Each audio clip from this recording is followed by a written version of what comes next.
Good morning, good afternoon, and good night, wherever you're tuning in. We are Slava and Jonathan, bringing you the Side Quest podcast, where we talk about character development, stories, and all things that are world building. And we occasionally take side quests, because, frankly, that's how conversations work. Just as a reminder, this whole show is spoiler heavy. So sit back, tune in, and join us on this episode of Side Quest.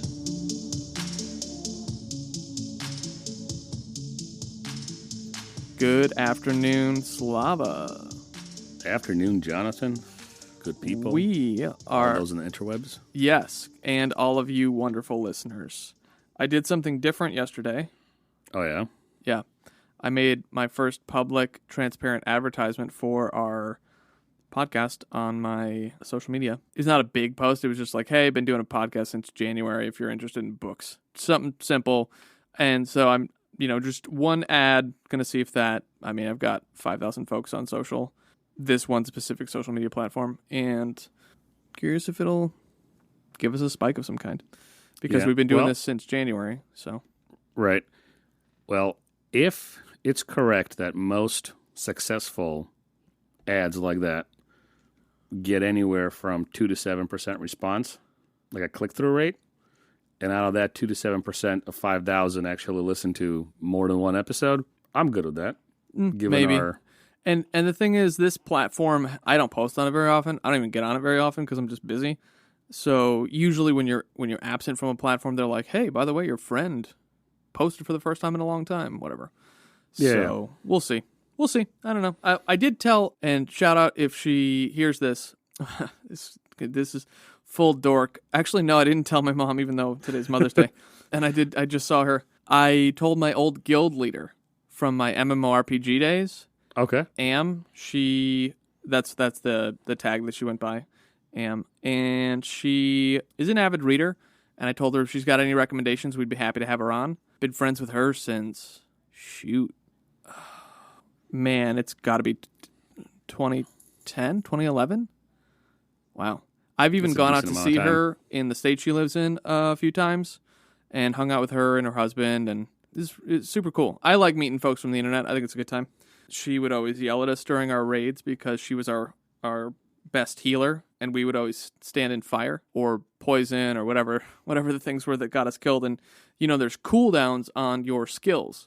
And so she's like, you rat bastards, get out of the fire. I'm not going to heal you. And, it's a team effort. It's usually like 20 people trying to kill one boss, and there's different mechanics you got to do. And it was a game we played called Rift back in the day. It was a lot of fun. But I told her, I was like, look, if you make a book recommendation and we read it, we have folks on. She's in a different state than me too, but that could actually work out pretty well because I'm sure she still has a mic and stuff. Hopefully, and then you'd hear about a lot of dorky stories that of the old days. We were a progression guild on Shadowthorn something. Okay. I don't know. I can't remember the server name, but we were a progression guild on our iteration. We weren't the best one, but we were like top 3. Clearly, because you killed yourself all the time. Well, when she comes on, we'll probably regale some of the stories of the people we played with, and some of them were really great. There was this one woman who was a mage on our in our group named Honeys, and she didn't speak great English, but she was phenomenal at her class. Nice. Just really kind person, but it was just funny. Like I put in, man, this is embarrassing. I put in 60 or 70 hours a week on this game, easy. And you know what I have to show for it? Not a whole lot. Okay. Yeah, not a whole lot. Anyway, I'll save that in case it spins up in the future. But today we are discussing a fun book that I absolutely adore. Mostly the series. The first book's a little tough. Even Spencer, who read it a couple weeks ago, was kind of halfway through, which is where you're at, and he was like, I like it, but I don't love it. And then at the end, he texted me right after he finished. He was like, okay, I have a lot of questions. And I was like, I know. Read book 2. And I just saw him this morning, and he is like 6 chapters into book 3, and he's like, I really like it, but I'm not sure where it's going at. And I was like, oh, man, I can't wait. Because book 3, you meet some more characters that kind of join the squad. And it's just so exciting. There's so many great one-liners. Yeah. Anyway, all right, let's so here's we talked about this before and I'm gonna skip how your week has been. Slav and I recorded the 3rd episode of the Star Wars piece this week with our guest Matt, and that was a lot of fun. That was one thing that we both did that was very, very enjoyable. And yeah, it was really nice to have Matt on. What did you, before I dive into my super excited next thing that I want you to do, how was it having the guest on, Slava? Give me a little feedback on that. Sure, absolutely. I enjoyed Matt a lot, primarily because he brought some context to one of the portions of the book I didn't like at all. Okay. And I kind of stand by it. I think it could have been done better, particularly the ending. But him giving the reason why Kirpishin would have done it that way he did it, that made sense. And just like with Spence, it was nice to have a third party, because then it was just more people talking. It was good. I mean, I enjoy our banter, and I'm not saying we should have a panel, but once in a while, like every couple of weeks when there's another guy on, it's fun. Yeah, it breaks up the rhythm a little bit, and that's good. And Matt's one of my best friends. He's got he was in the military, and so he's got a lot of world travel experience, and has seen a few things here and there. And he's also got that nerdy dork edge. I actually didn't mention to him Unsouled until that podcast, but he likes Dragon Ball Z too, and so he's like, "Wait a minute, what are you talking about?" Because the trade we made, and he hasn't fulfilled his side of the bargain yet. So Matt, if you're listening, get on it. Was we read a Star Wars book, and he reads The Way of Kings, which is not a real equal trade in terms of book length.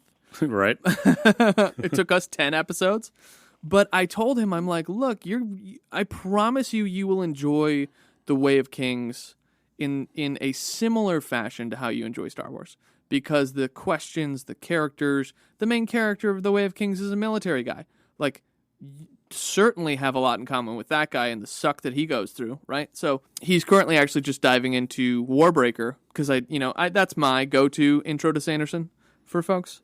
But he hit the lull in the middle where you're not getting any of the fun action. You're just kind of sitting between the two princesses and the political intrigue. And he has kind of set it down because he's like, yeah, I lost steam on it. And I was like, push through. I promise it's worth it. You'll see Nightblood again. It's a whole thing. Yep. Do it for Nightblood, if nothing else. The Destructor of Evil. Destroyer of Evil? Destroy evil. Oh, again, love it. Okay, so here's my question to you, Slava. We talked about this before. I want you, regardless of how you feel about the book at the moment, to sell the book to us in 3 to 4 sentences, 5 sentences, just like a short quip. Why should we read this book? We said we wanted to try and do this as a new thing, so. All right. Well, why should you read the book, dear audience? I don't know. Quite honestly. Okay. It's a good start right now. No, I'm kidding. I'm looking for a new guest host. An interim guest, yeah. No, I'm just being a smart ass. So this book, Wight or Wits? I think it's Wight. Wight, okay. Unsouled is volume 1 of 12. It'll be 12 in June, and I think this podcast will actually be going out either just before or just about the same time as releases the 12th book. Right, okay. So if you like anime, and if you particularly enjoy Dragon Ball Z, of which I am an amateur, and because I've seen a few... Maybe a few seasons, maybe half a season. I don't remember because it was back in the day. Oh, back in the Toonami, probably? You'd be probably a long time ago, a very long time ago. So I wouldn't be able to give you even a plot synopsis of Dragon Ball Z. But if I see memes or if I see it somehow on TV, on Hulu, on anywhere, I'm like, oh, I know that show, yeah, because I watched it. So imagine Dragon Ball Z set in a different world, but it's kind of anime-esque. If you can get a feel or or an aesthetic for anime, it's written in a very punchy, fast-paced style, and it follows a boy named Lyndon. And just like in, help me with the right pronunciation, shonen anime. Mm-hmm. Yep. Yeah, it follows a boy who achieves skills. And certain magical skills, and he progresses in his skills and gets better and better and the adventures along the way. The friends that he makes, the enemies that he fights, all that good stuff. So that's the selling point. If you like Dragon Ball Z, if you like fantasy, this might be the book for you. But book one, depending on your makeup, might be a bit of a drag. But that's okay. All right. Tell us how you feel about it. Here we go. What I told Jonathan is I don't hate it. The writing is good. It's very good writing. So it keeps me interested. But some of the... I don't know what it is, because I don't want to just say, some of the characters suck, therefore I don't like it. No, some characters have to suck because it's part of the story. Mm-hmm. But it's just something about the first book, the first maybe 7 chapters it was a drag for me. It was a bear to get through. Mm-hmm. And then chapters 8, 9, 10, and now I'm somewhere around 15, I think. I'm like, all right, I can see this going somewhere, especially where he gets dirt all over himself and hides in the dirt to trick a driver of a carriage to get him faster up a hill, which is part of a test that he needs to pass to get into the school. So at that point, I was like, this is the first kind of, and I don't want to say arc, but the first spark, let's call it, where I'm like, oh, okay, well, now this is interesting. Because everything before it, even the celestial being coming out of the sky, which for most people would be like, holy crap, this is like a big thing happening. I'm like, all right, yeah, okay, great. And I don't know what it was about it, because the writing itself is decent. Will Wight is a great writer. Nothing against that, but that's all I'm going to say. Because sure, it is what it is. All right, it's decent. I don't hate it. All right, I'm going to pause for a second, give people a quick summary. So Linden is the main character, Wei-Shi Linden.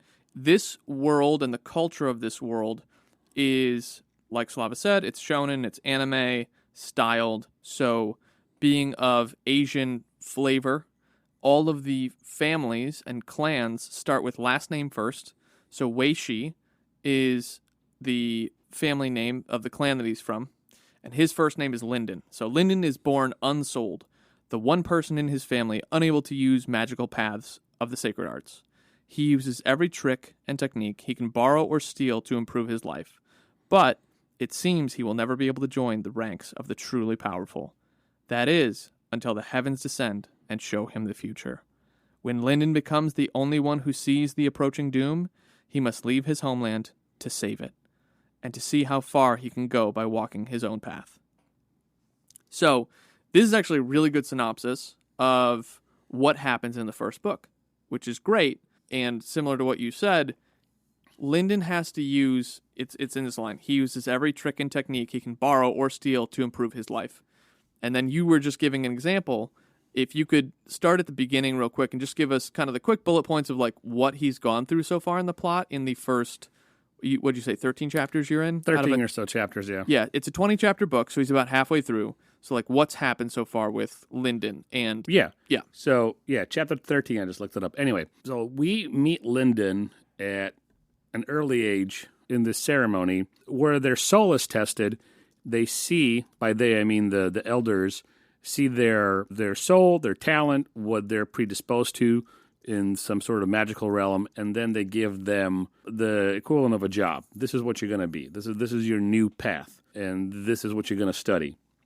And so Linden, in this test, is shown to be unsouled, or somebody with a broken soul or no soul, and therefore he can never marry because you don't want to procreate with somebody who's unsouled. Yep. He can't do anything except maybe hang around the house, maybe help with chores, maybe take some menial job to help with the clan's day-to-day mundane tasks. And so he is distraught because he comes back year after year after year, and the same thing happens. And he tries to use a trick to make the water, because that's part of the test, to make the water move in this bowl, and he's found out, and he continues to be an outcast. So this trick did not work. And in between that and where we find him in chapter 13, he is bullied by people, he is maligned by people, and all he wants to do is to get out of this rut that he's in. So he uses tricks in a competition to get his way into a school. And he uses the clan's cultural, political, help me with the word, intricacies, I guess. Some of the intricacies of the political and cultural the socioeconomic, more social norms and cultures between respect and the honor culture. You're talking about that? Yeah. So he uses all those things to pit some people against each other, and they're put into a corner because they can't say no because he used all the right terms and he gave the right amount of respect, and so he played his cards well, and so he gets into this school after he sees a vision from the celestial being I'm gonna call her, and he gets into the school, and on the way to the school, he's made to be the driver of a cart because he's unsouled and nobody gives a crap about him. When they get to their destination, the teacher tells the students that this is where we find out if you have what it takes to get into the school, and at least one person will fail. And the test is to get up a hill before sundown, I think. Yep. And so he knows he's not going to do it because he doesn't have enough magna, I think it's called. Madra. So one thing about that stairway is the stairway is infused with Madra or mana or energy. It's called Madra in the book, but for conversational purposes, to get your mind around it, it's like, or magic, mana. The stairs are enchanted with a type of technique called an enforce. No, it's not an enforcer. It's like a ruler technique where, and I'll go over the techniques here shortly, but where it's the path of the white fox, which is about trickery and dream aura, confusing you, making you hallucinate basically, and believe that there are things there that are not necessarily there. And it weighs on your spirit and your soul, and that's like one of the key aspects of the vitality of the characters in this world, is that you can put pressure on someone else's soul and weigh them down, and you can look at it in the same way as like being deep in water, but without being in water, where like someone's presence and aura and their power level is putting pressure on you, which is interesting. So as you get higher in these stairs, the pressure becomes more and more difficult. Lyndon being an unsouled, and he doesn't have access to this power, and there's like a tiered system where it's first you're an iron, then you're a copper, first you're a copper, then you're an iron, then you're a jade, then you're a gold, which they haven't covered gold yet, but because it doesn't really get covered in this first book. So, but yeah, he's given this task, and just like you said, he has to use trickery to try to beat the odds. Yep. So he pretends to be a delivery boy that's messed up an order because he was mugged, and the actual driver of the cart who comes to pick it up as the master and the two other students are going up the stairs, he tricks him into giving him a ride, and so he gets there first, and he wins the prize, which is to pick something out of the archives or some sort of, it could be a trinket, it could be a book, it could be magical potions. He gets to pick something out of the school's, let's call them archives, for lack of a better term. Treasury. Magical item. Yeah, treasury is a better term. Yeah, something out of the school's treasury. The vault, the artifact vault, whatever. Yeah. Yeah. So that's where you're at. He's currently picking? He is tricking the driver currently. Okay. Got it. So how do you feel about Lyndon at this point? Main character. Well, he sure says sorry a lot. Apologies. Yeah, and irrespective of the world that Wight has built and the honor system and the respect system, annoys the living crap out of me. Gratitude. Yeah. Then him calling himself this one. I mean, I get it. I'm not gonna nitpick it just because it elicited a response in me. I think that's part of maybe it being a good writing because it did elicit a response in me. But he's a little bit annoying. Yeah, I think that's very fair.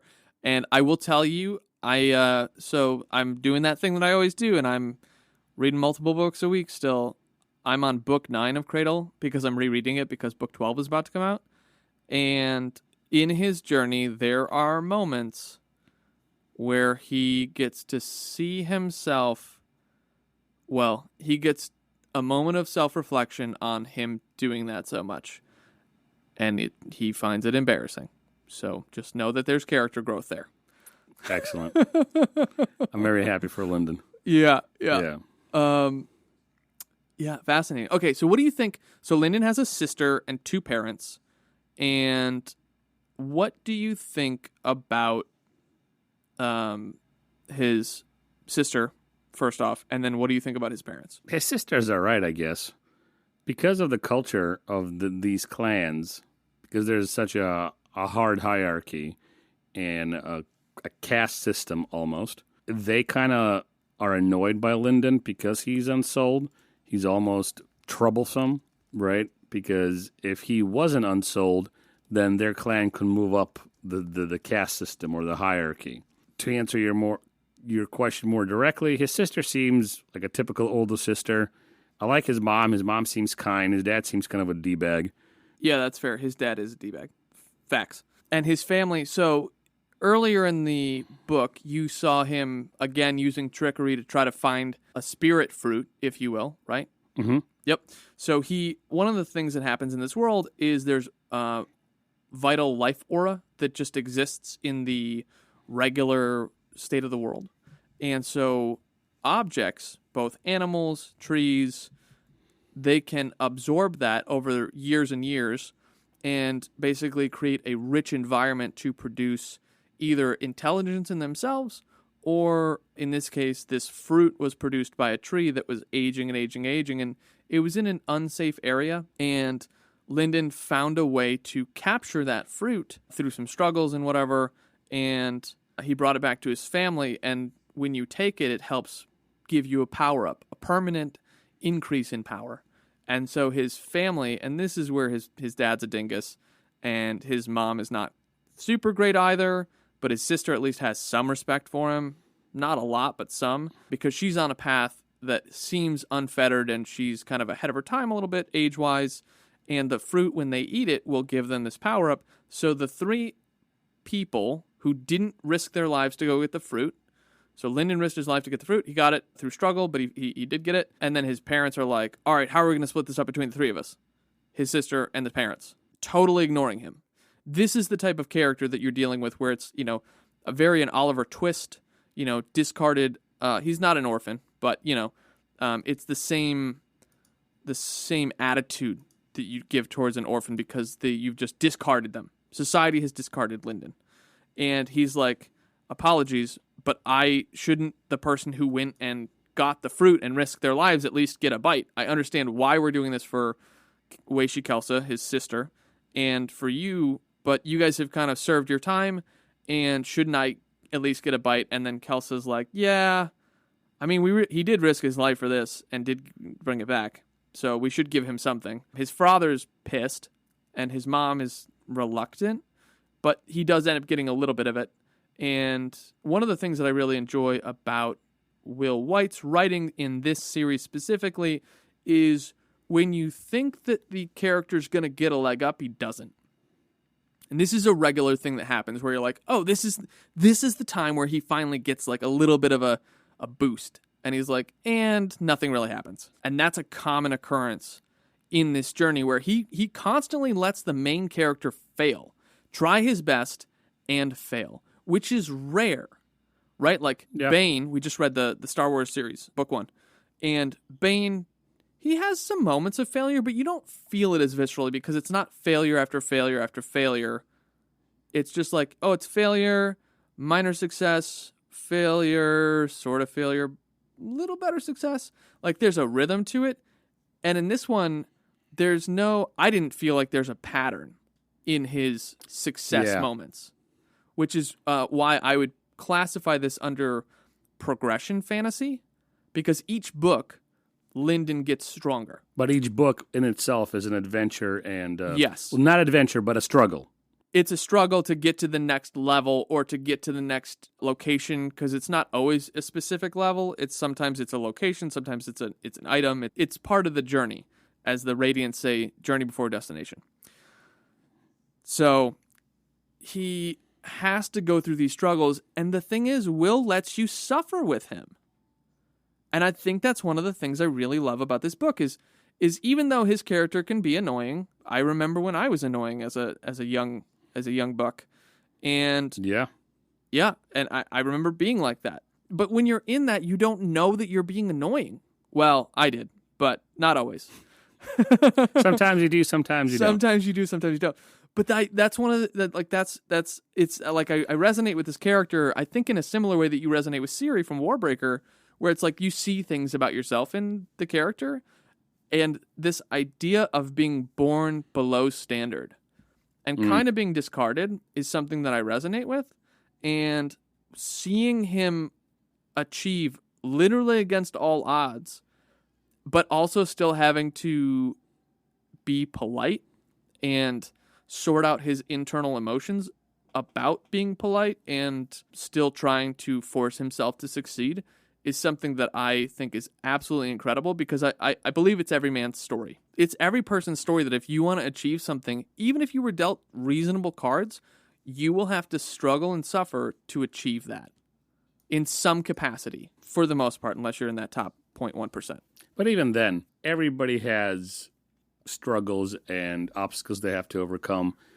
And sure, if we're talking specifically about the top 1%, they have a lot less, because money does buy happiness and security and does buy a lot of things. And why it does buy happiness? Because if you don't have to worry about the next month's bills, and you don't have to worry about the car breaking down or your kids' medical bills, even if they have cancer, if you can cover the cancer bills and not feel a pinch to your pocket, you're a lot more happier than somebody who's drowning in debt because of said cancer bills. We're going to use something drastic as an example. Yeah. But everybody has their struggles. And I've met plenty of poor people who are absolute garbage human beings. They even relish the idea of being poor because it makes them think they're better than other people. They do. And I've met millionaires who are humble and polite and gracious and just the best people ever. Money doesn't make you a monster, and poverty doesn't give you any sort of get out of jail free card. I get out of jail free card. It's not an honor to be poor. Poverty's not a privilege. Poverty's not a privilege. Yeah. No. I haven't met very many millionaires. The ones that I've met have been quirky. Not bad people by any means, but definitely quirky. But I have met a lot of poor people who relish in the identity of being poor. And it's a thing. Like there's a difference between like making it work for you and being frugal versus and trying to get out of it and give your kids a better life than you had, versus like, oh, well, this is just how we do it because, down with the 1%. It's like, well, it really reveals a lot about who you feel you are. It reveals how you view money. It reveals where you believe you can get to. And this gets into a few things. So first off, you said you met some wealthy people who were genuinely kind human beings, and you met some poor people who were absolute trash, right? Viktor Frankl, who I'm sure you're familiar with, but he wrote this book that is highly recommended by very intelligent and highly successful people. He wrote a book called Man's Search for Meaning. Frankl was a World War II Holocaust survivor. He's a Jew, and he survived 4 Holocaust camps and like 6 or 8 different moments where he should have died because the group he was put into was sectioned to go off to the gas chambers. And each time he survived, by sheer happenstance, is what he would say. It's a highly recommended book. I would encourage anyone who feels human to read it because it's very enlightening. But he wraps it up and he says, I met guards who were good people, and I met guards who were absolute trash. I met other prisoners. Yeah, thank you. Prisoners who were good people, and I met prisoners who were absolute garbage. And it's what you do with what you've been given and the meaning that you put to your suffering that determines how you're going to be. And he doesn't say morally, but the implication is morally. It's not the circumstances you're in. And it really brings some validation to something that Carl Jung spoke to in the early 1900s, is that we as humans have a very beautiful but strong and powerful gift that is completely discarded by us, and it's the power of the human will. And it's incredible on what we can use it for. But the thing is, we're all inspired by awe. We're all inspired with awe by people who have suffered dramatically and made something absolutely incredible of themselves in the midst and against all odds, which is this underdog story that Lyndon goes on, right? And the thing is, it's a very real story. Like, everyone can be dealt a bad set of cards, and if you work hard, you really can make something new of yourself. Yeah, no, absolutely. I think what you just said is on point. It's not your circumstances that define you, right?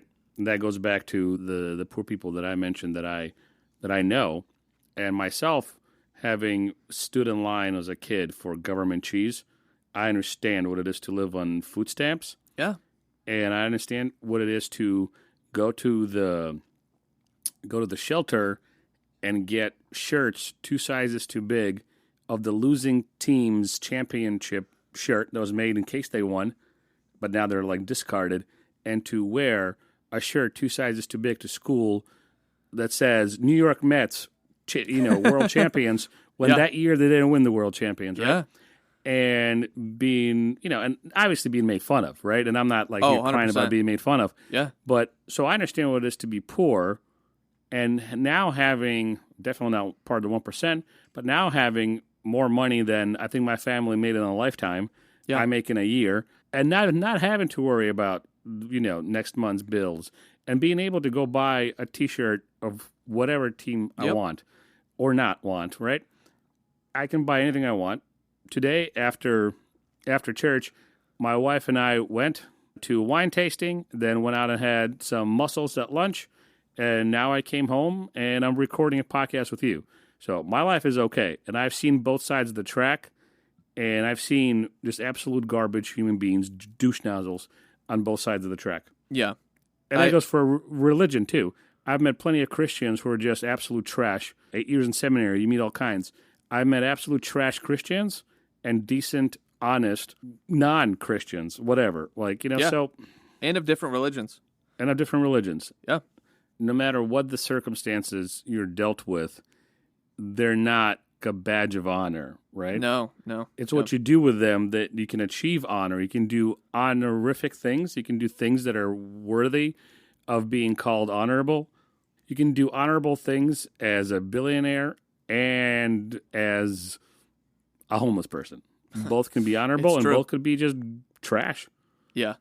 And because I think our society is post-relativist now, it's not even like, well, truth is relative and we all have different ways of interpreting the same thing, but we kind of understand that there's this thing that's truth, but we're looking at through like a window darkly.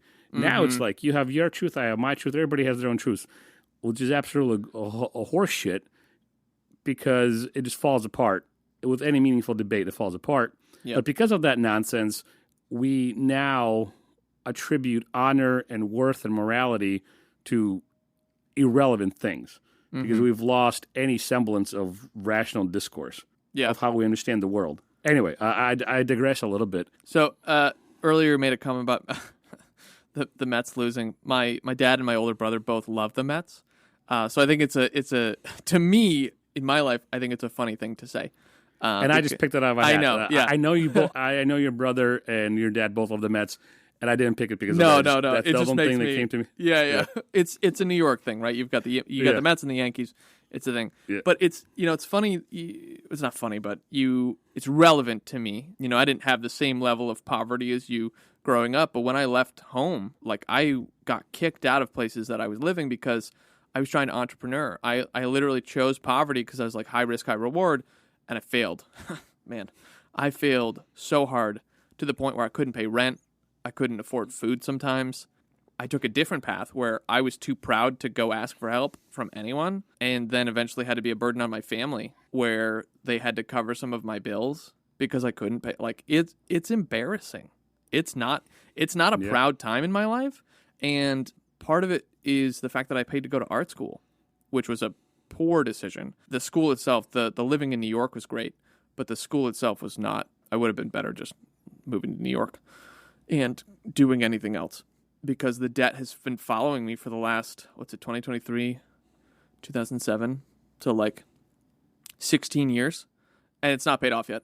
It's only now, because I've put a lot of work into upping my skills and getting better jobs and being able to get back on my feet, because I was so burdened by shame of the debt and poverty that I lived in. I was like, this is embarrassing. I'm a joke to my family. And they wouldn't say that. They care about me. They love me, right? But Sure. And, friends too. Anytime I asked for help and I could get over my own ego, people were happy to assist. But it's not a fun place to be. And so, I think that's part of the reason I resonate with Lyndon, right? Like, I've always been kind. I've always been polite to folks, even when I was annoying. There have been some things that I've done in life that I'm not super proud of, but for the most part, I resonate with this character where it's like, yeah, I was the dregs of society. From the genetic pool too, like having a birth defect sucks. It puts you in a different class, even if it's only in your own mind. It wasn't, because you kind of touched on it, but like being made fun of growing up is not a good time. It causes depression and anxiety. It causes thoughts of suicide, and like then you start toying around and planning it. Like, it's not a good time. No, like, kids are vicious. Kids are vicious. Vicious little bastards. It's unbelievable. And so to see someone like Lyndon be so resilient, to me, in the midst of where he should give up, right? Like, if you measure the circumstances against, he has no hope until he has this encounter. No hope. And he's still trying, because he wants to be something. He wants to be more than he is. And it's that growth mindset that I absolutely love. And it's a thing that we watch on YouTube, where you watch like an amputee with a quadruple amputee. Thank you. Yeah. And like, they're happy, they're married, they have kids, they can drive a car still, but they have nubs for limbs. And they're happy as can be, because they said, this is what I've been dealt. It sucks, but I'm going to make it work. I'm not going to just sit as a bump on a log, literally. And I didn't even mean that as a joke, but like, they chose to not be a victim in their own lives against all odds. Even though the first book here is a bit of a drag, because, and I've told this to Spencer too, because he was reading The Lies of Locke Lamora, and he's like, I can't do this. This book is just not here for me yet. I was like, well, how far are you? He's like, 3 chapters in. I was like, Spence, 3 chapters, bro. Like, it's a new world. These are new characters. You got to give it a little time. Like, totally. Well, if fair. I can back up my new buddy Spencer here, is I was in chapter 3 when I said the same thing. I was like, when I texted him, like, oh, this book. You guys, it's not like good things come to those who wait. I'm not. When I lead you through a book, and I'm going on record here, when I lead you through a book where you read the whole thing and you go, it's really just not good, I will eat my words. But until then, I think I have pretty good taste on character journeys and stories and worlds that are interesting and, for the most part, unique, or at least unique enough to go, oh, that's an interesting take, because this is not directly Dragon Ball Z. But you understand when they're talking about the techniques of ruler techniques and forger techniques and striker techniques. It's like Goku's Kamehameha and like powering up and lurching forward with his Madra and like doing these things. And like, oh, they're having this like Super Saiyan battle right now because you have some context for it. And it gets wild, because power levels, and I'm using this colloquially, power levels go over 9,000, Slava. Not in this book, but soon. Very nice. Okay. But soon. And it's a struggle. It's a struggle for him. And the author doesn't pull punches, right? Like, Will doesn't stop you from feeling the pain of Lyndon's defeat time and time again. Yeah, I think, and this is on the spur of the moment thought that came to me, I think some of Lyndon's reactions to the stuff that he's going through, the over-apologetic thing, it might be just, like a subconscious trigger. Because when I was growing up, and my wife and I both come from broken homes, her more classical kind of broken home situation, sure. Mine less broken, but still just as abusive. Yeah. And abusive in a different way, but the level of abuse was, pick your flavor. And my reactions, and I'm not trying to paint myself as a tough guy, because I wasn't when I was a kid at all, but I was tough enough and crazy enough to, just get into somebody's face, and if somebody, even family members, just tell them to go themselves. And that response pushed enough of the assholes away where I still made it, and I'm not defending myself. I'm just saying my reaction to it was different. So when I'm sitting there listening to Lyndon going, oh, apologies, this one just wants to, like, hey, go yourself. This one wants, the peach that you stole from me. Yeah. And if you don't give it to me, I'm going to bash your brains in with this rock. And that's what I want. That's what I want Lyndon to say. Okay. But I know that doesn't work for the story. Right. I know that it's not Lyndon. That's not Lyndon. And I probably shouldn't have done that half the times that I did it either. Not that I should have been all apologetic and groveling, but I think I might have had what alcoholics call a moment of clarity. Oh, okay. Maybe Lyndon, maybe he annoys me because I want him to be not necessarily like me, but I want him to have some balls. And he does sometimes. He pushes back against authority in a very respectful way. And he's smart enough to do that in a way that he gets what he wants. But I think I want him to react with a little bit more, dare I say, I don't want to say gusto. Gusto is not the right word for it. But that's neither here nor there. That's me nitpicking a part of the plot. Yes. But that's why we're here.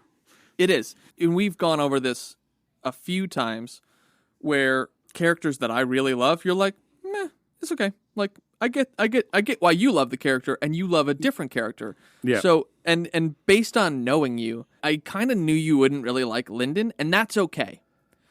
Because Lyndon is the contrast for, and I really hope we can find time to get 3 books in. We've gone back and forth, mostly me, on the schedule of some of the books we have upcoming, and that's on me. But at the end of this book, you're going to meet a character named Yaren. She's coming up in a few chapters. And bleed and bury me, but you're going to love her because she's an orphan. Her whole family was slaughtered. She has the fight and gusto that you're talking about. And she has one-liners like you wouldn't believe. It's so fun.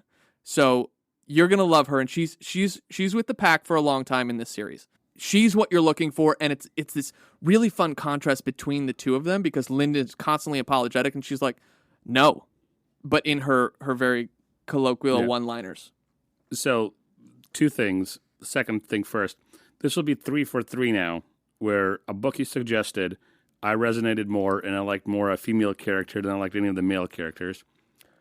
And the second thing is to your going back and forth, how do we get all 3 books in?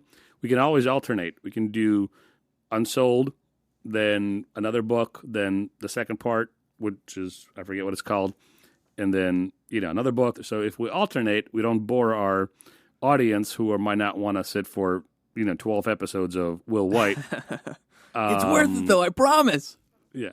We can still do the 12 episodes of Will Wight, but we can alternate them with the books. So that way there's a little bit of a breakup. Yeah, and that's probably what we'll do, most likely, because I really resonate with this series, and I'm sure the audience, if you've been following all the episodes so far, with the books that I've been picking at least, I like books where the main character has to suffer because I frankly have had a lot of suffering in life, and I would actually call this therapy, honestly. Like, I've taken these fantasy worlds and I've stepped out of my own life and I went, well, if this character can do it, so can I. It might seem dumb to other people, but frankly, or Viktor Frankly, we have to identify moments where we're going to choose to define suffering however we need to overcome and surpass the barriers in front of us. And this is simply the way that I've decided to do that. I can resonate with that. The books that I read, from Tom Clancy to Stephen King, which are completely different genres, to all the Edgar Allan Poe I read, and all the silly sci-fi kind of weird, out-of-this-world books that I read, and the horror stuff, all of that, for me as a kid, was therapeutic. That helped me escape, because while I was a little bit bristly when faced with situations or people, when I was by myself in my room and playing Metal Gear Solid or playing Final Fantasy or reading my crazy Stephen King book, for all that, for me, was an escape. I would immerse myself in these worlds and try to block out everything that was happening in the real world. So revisiting similar books now that I'm older, reading books like Roadside Picnic, reading books by Lovecraft, which remind me of Poe, that all is now very nostalgic, and I get to kind of relive some of my childhood the good parts of my childhood, right? So it's not completely analogous to your experience, but I think it's similar enough where I can understand what you're getting at. I can completely understand that and not just say that, oh, I get it, buddy, but totally understand where you're coming from. And it's part of why this podcast is so fun. We get to discuss those things, and these side quests are more than just like, well, Will Wight built the world, and look how much it looks like whatever, and end of podcast. Yeah. We get to banter about more interesting things on the side. So, yeah, 100%. Yeah. As a quick note to the audience, the books we're looking at currently are another 2 books of the Cradle series, which would just be book 2, Soulsmith, which I had an autocorrect when Slava and I were discussing it, called Soupsmith.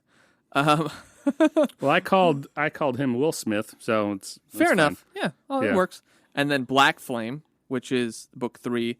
We're also looking at Out of the Silent Planet, which is C.S. Lewis's first sci-fi book, which his sci-fi series, not a lot of people know that he had a sci-fi series. I really loved, and I think we both said this, Paralandra, which is book 2, as like the best of the series.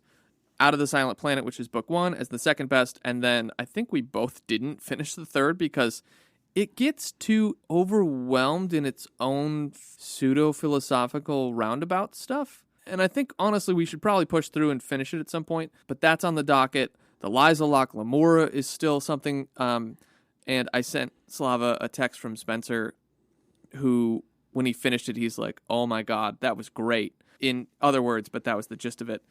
Because there's another 2 books. It's supposed to be a 7-book series, but I think I mentioned this before. Scott Lynch had some mental health issues that he was sorting through, and he's supposed to be coming back on the field here soon. We are definitely doing Dune here shortly, and that's kind of the hang-up that I've been dealing with, to be transparent with all you guys, because I want to put Dune out in July, because Dune's going to be probably 5 or 6 episodes. I want to have one of my best friends on, another one of my best friends, Christopher, who I've done a lot of creative things with in the past. Christopher and I worked on a fantasy novel that we never finished for 7 years straight. We did 3 hours a session, 3 sessions a week, so 9 hours a week. It was basically a part-time job for 7 years, working on this world and building it. We wanted it to be the same caliber as Lord of the Rings, and it's fun, and he and I still banter about it sometimes, but we have different schedules and have hang-ups in trying to work on it. But I hope to one day actually read that together, or maybe even some short stories, and see what Slava and maybe a couple other people think about the world that we've put together. But that's distant, put it on the calendar, May 14th, 2023. I have creative projects that I've never released to the world that I still deeply cherish and think have a lot to offer. It's a steampunk world set and mixed with a Japanese... I'm loving it already. Japanese flavor. But yeah, and then in between all that, we have some of my books, too. We have, that I suggested, we have The Exorcist, and... Looking forward to some horror. The Exorcist, and something that I've never read. Let me bring it up so I'm not messing with... So The Exorcist and The City and the City. That's what it is. So just 2. Out of the Silent Planet, The Exorcist, and The City and the City. And The City and the City is, I'm going to butcher the last name, but by a man named China Mayville, and it's a horror. And it's supposed to be one of those books that are kind of messes with your perception of things because the way it's written, you never know what's going on. And it's either this book or another book that I have on the docket for later on in our little project here that scared the hell out of Stephen King. Oh, interesting. You didn't tell me that. I forget which one it is because I was looking for books that like are with a warped reality. So I put in the Google, give me a list of books that are horror, but that have like a warped reality to it, where they mess with your perception of the narrative. And The City and the City came up, and another book that came up, and I forgot what the heck it is. It doesn't matter now. But one of them, in the little blurb, whoever this blogger was, had a link to an article where Stephen King was giving his thoughts on the new and coming horror authors. And he said, this author, this book, scared the hell out of me. And I don't get scared easy. So both of those books, I just don't have my notes in front of me. We're going to do it sometime in the future too, which I'm excited about. That's great. I'm actually really curious on this book that Stephen King was scared of. that caused him dread. It sounds like dread. Yeah, that's what he said. And I don't think it was just for, just for the hell of it or because he was plugging it so he wanted to give it a good plug. I think he was serious. That's awesome. I can't wait. And we're always open to suggestion. The schedule's constantly changing, so feel free to make some comments. Be sure to check our social medias, our Instagram, our TikTok. They could use some love from the people because we do want to share our enjoyment of these books with other folks. And, if you want to be a guest on the podcast, we'd be happy to have you. If you've got a book that you're like, man, I really love this book, let's chat. Let's we're open to taking guests right now because we're still small. And if you think you have a really good book for us, like, throw it at us. Really, we're open to it. So yeah, why not? And then here's the second book. Again, I took bad notes, so I can't tell you if it's The City and the City or A Head Full of Ghosts by Paul Tremblay. One of those two books, both of which we will be reading and discussing, one of those two books scared the hell out of Stephen King. Nice. Can't wait. Cannot wait. I think that's the episode. I'm excited to hear how you finish up Unsouled and how you feel about the ending when you get to meet Yaren. I don't know how to say this. The hijinks, there we go. The hijinks that Yaren and Lyndon get into before the end of the book. You'll get a little bit of that aggression on the back end. I promise you. Sounds good. I'm excited. That's good. Anyway, that is the episode, folks. We want to hear from you. We want to hear from you on Instagram, on TikTok. Shoot us an email. I don't actually have any of those handles memorized. No, neither do I. But I'll put them in the show notes. I think they're in the links. Yeah. They're on Spotify. On Spotify, I have the links to the IG and the TikTok and on Apple Podcasts. But we have so little listeners on Apple Podcasts that we never plug it. But most of our folks are on Spotify. Mm-hmm. But either way, wherever you're listening to, thank you. And description notes. Go check them out. That's where you can find us. Yeah, and make your book recommendations. Anyway. Yes. Goodbye, good people.